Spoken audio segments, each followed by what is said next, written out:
Hello and welcome back to The Download. You may have noticed Elizabeth Gilbert is everywhere this week with the launch of her new book. I've long admired her work, especially Big Magic, which I talked about in my very first episode, and it reminded me of another theme I've explored here, the reality of launches. So today I'm resharing one of my most listened to episodes, uploading The Download back into space, the launch reality. It's about what launches are really like compared to the big shiny moments we see splashed across the media, like Liz Gilbert's Oprah scale launch this week. If you'd like to go back and hear that very first episode where I talked about Big Magic and how it inspired me, I'll link it in the show notes. But for now, here's that Encore episode on launches. I hope it gives you both perspective and encouragement wherever you are on your creative journey. So as I'm launching this podcast, I'm going to talk about launches in general rather than downloads. I'm going to talk about what they do, what they don't do, how they're not like they are on TV and in film, and what the real purpose of the launch is.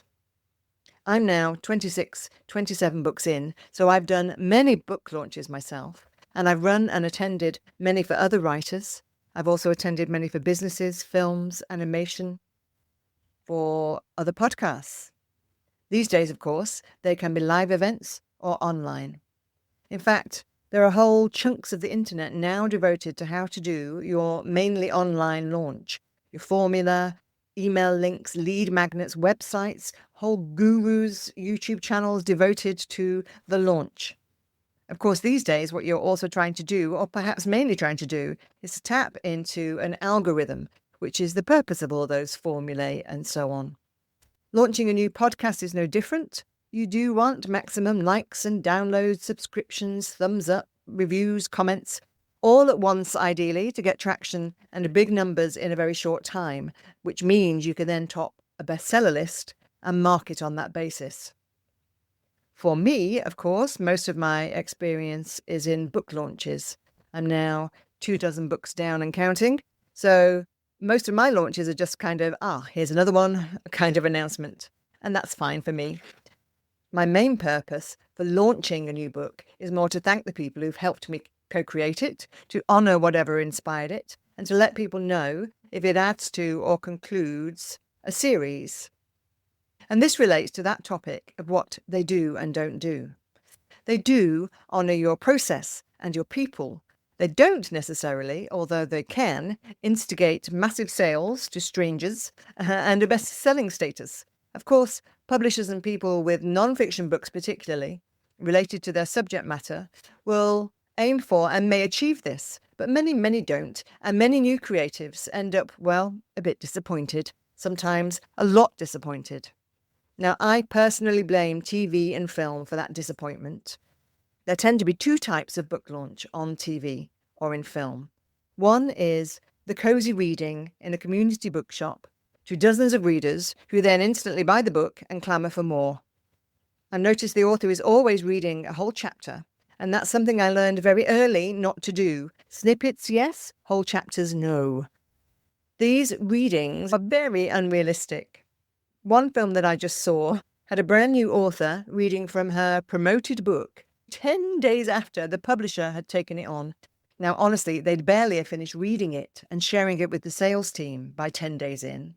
And of course, it instantly charted. It forced her to do more unlikely launches in unlikely places, and it charted still further. This is not the usual run-of-the-mill way of the launch. The other type of launch in films and TV is the glamorous evening launch, the Carrie Bradshaw type of launch. Champagne flows, often in a champagne fountain. Literary luminaries circle clinking glasses and exchanging witty comments. Now, these do happen, but they are usually for the publisher's very best sellers. Publishers and booksellers have long been wise to the fact that you may not actually sell many books at your first live launch, so they will celebrate you, but often on a much smaller scale. The film director who's already read your book and loves it enough to turn it into a film is very unlikely to show up at this first event. That said, I did have that happen at one of my launches for Jane Blonde. I was lucky enough to have a publisher-sponsored launch in my hometown and another homegrown one at the bookshop I worked at. A film writer and producer had read the book before then, he did show up at my event and he did say he wanted to turn it into film or TV. True to his word, he took it straight to Disney. For various reasons, that didn't transpire, but he and I became great friends. Our families have hung out in Hollywood together, and he and I are good friends to this day. So the dream TV-style launch nearly did pay off. And the publisher was incredibly supportive in the UK, in New Zealand and more.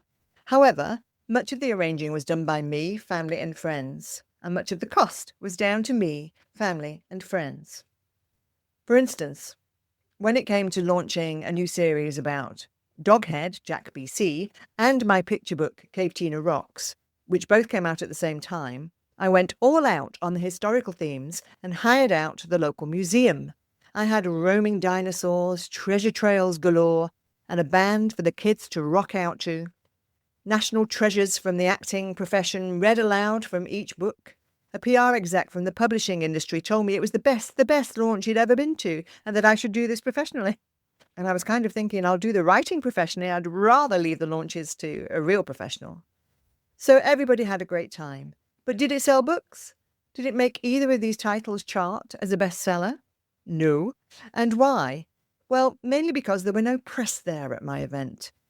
No journalists. We tried to get the press there, but not even the publisher who published us both had mentioned that there was another author doing another junket in town.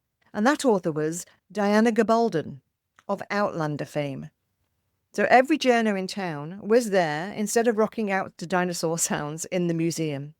It truly was the best party, and honestly the best launch I've ever been to, as well as arranging myself. But in terms of what it achieved, it didn't move the needle on book sales, and it made a very large dent in my bank account. Did I regret it? Absolutely not. It was wonderful, a great event, and I got to honour all the marvellous people who'd helped in the co-creation of not one, but 2 new series. But if that hadn't been an outcome, I might have been disappointed indeed. Of course, now I'm dozens of books down, my launches are much more likely to be a here you go announcement, linked to a free copy offer. I send copies to the people who've helped me birth this new creation, because I truly appreciate what a team effort it is. Because I now think that's what a launch really is. It's a celebration, a christening if you like. It's a chance to thank all those people who've supported you along the way, either directly or indirectly, and it is an opportunity to acknowledge that even if your new fill in the gaps, podcast, book, film, isn't a bestseller or instantly turned into merch or gathers you legions of followers, you've done something many people set out to do and never actually achieve. You finished what you started and put it out into the world. It's a boat launch with champagne bottles. And in that spirit of celebrating a new birth, I'd like to thank everyone who encouraged, shaped, and helped me to make this podcast a reality. It's a baby, and like all babies, I love it because it exists, full of love and light and laughter. I don't know where it will go on its journey as it floats out of the harbour, but here's hoping it's a lot of fun. So thanks for checking in. I'll see you in the next episode. With love, light and laughter. Bye for now. Thanks for tuning in to the Download podcast.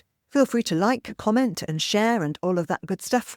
Also, I'd love to hear more about your own intuitive hits and downloads. So do find us on Facebook, YouTube and more.